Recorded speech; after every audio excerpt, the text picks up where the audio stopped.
The Roman Empire looked like it would last forever.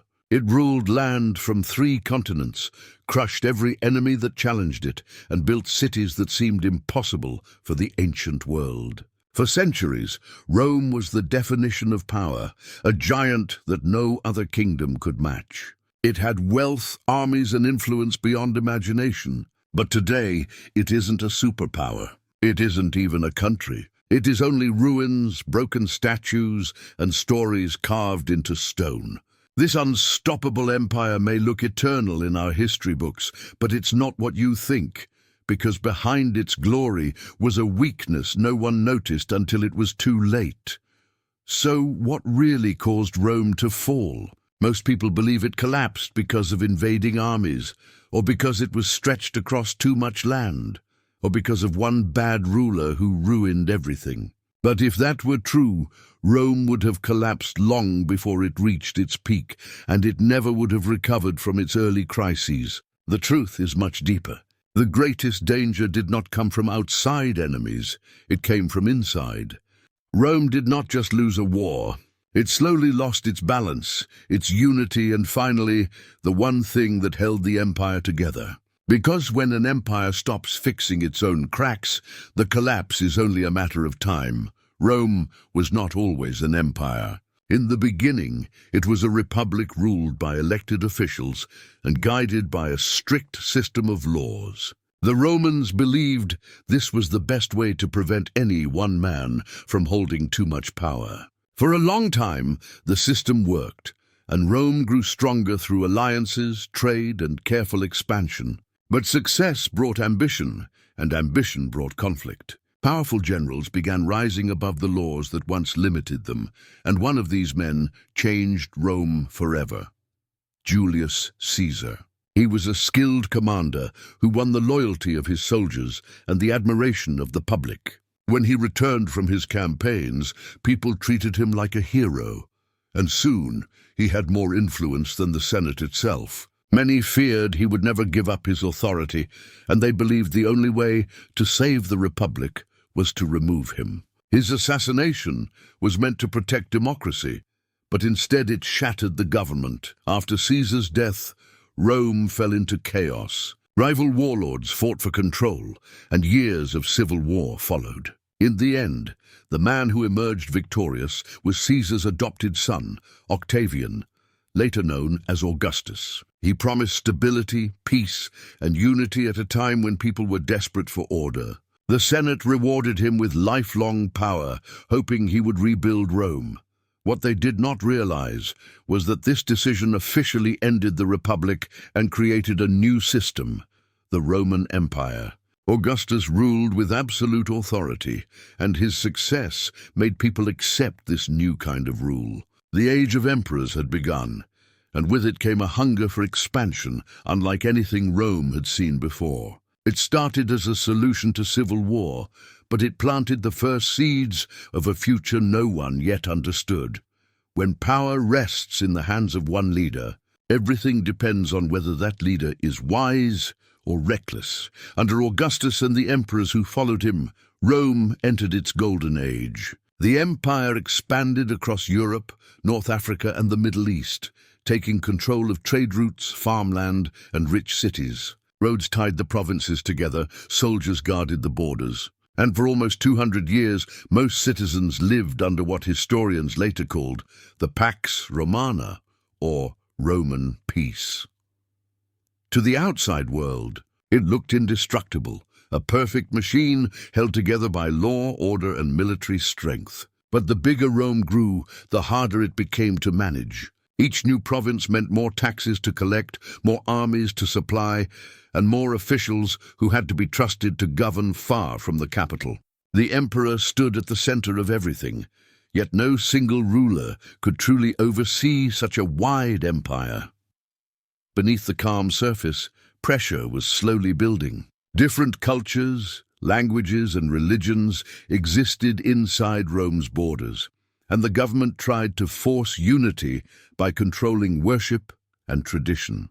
When Christianity began spreading, Roman leaders saw it as a threat to stability, and persecution only made the divide larger. The appearance of strength hid the fact that Rome was being stretched thin, politically, financially, and spiritually.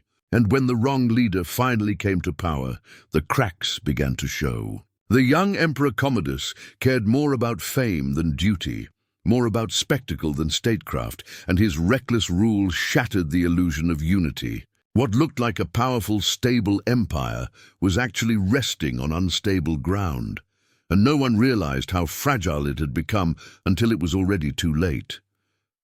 After Commodus fell, Rome did not return to peace. It spun out of control.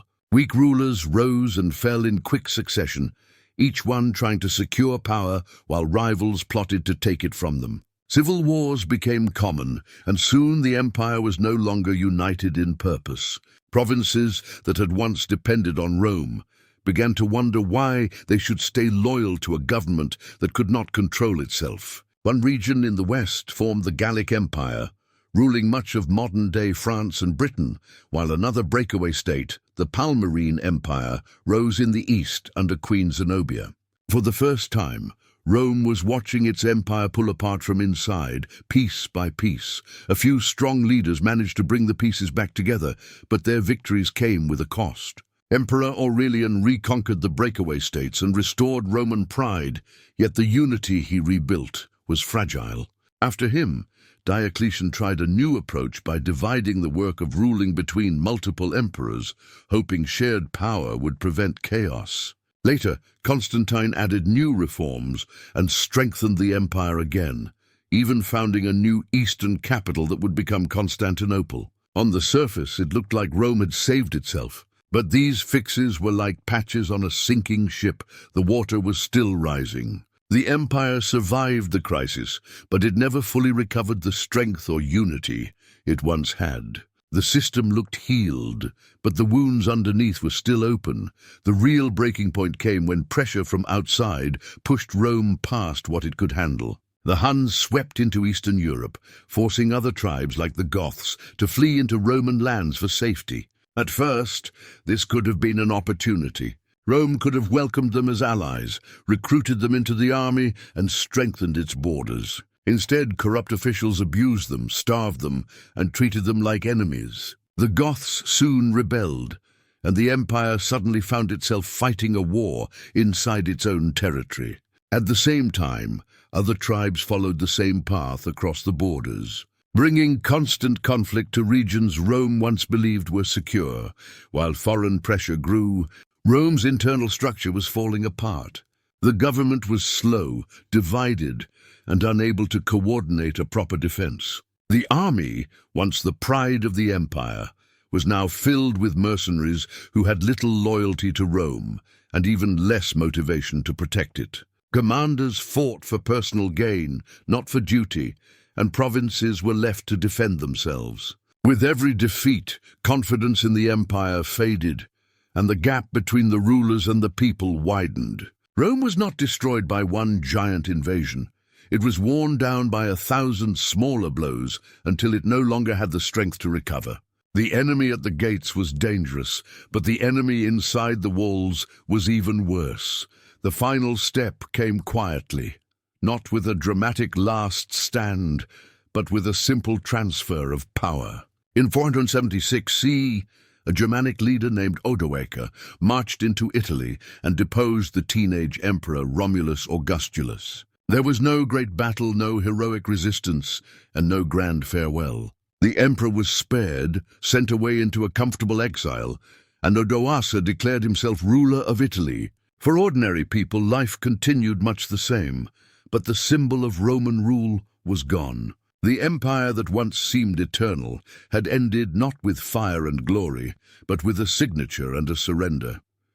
Yet Rome did not disappear entirely. Its greatest power, its culture, its laws, and especially its religion, outlived the empire itself. The Roman Catholic Church rose from the same foundations that once supported the imperial government, and in the centuries that followed, it became the most powerful institution in Europe.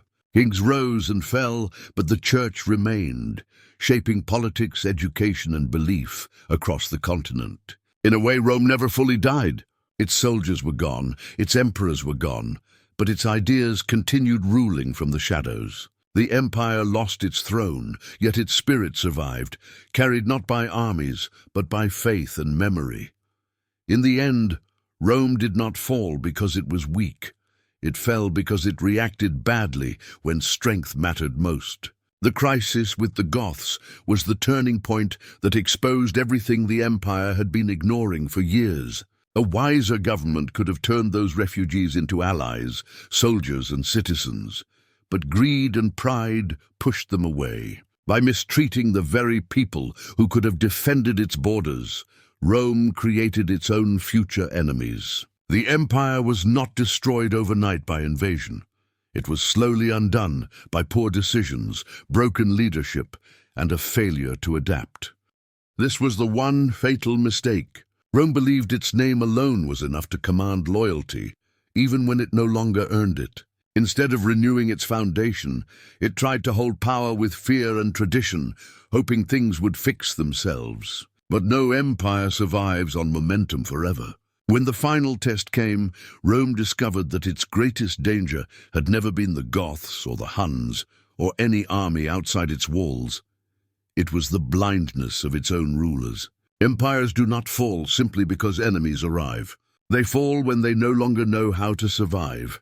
If you're still watching till this point, show your support, like the video, leave a comment and subscribe to the channel, ताकि आपको ऐसे hidden history stories रोज मिलती रहें।